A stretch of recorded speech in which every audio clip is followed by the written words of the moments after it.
आपको गिफ्ट में? मेरे को मम्मी वाली गन चाहिए थी। और बनने वाली कार। और अगर वो आ गई तो? अच्छा होगा। सच्ची में? हाँ। चलो आओ, अंदर आओ।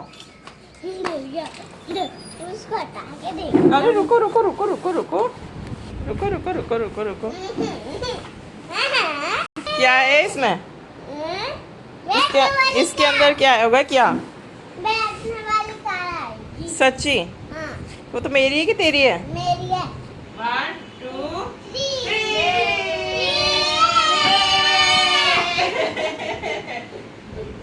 2 पूजा तो करने दो।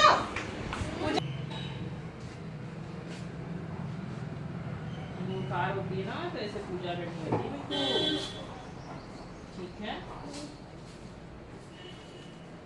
मैं भी इसमें अच्छा रहा हूँ, मेरे भी ना लगे।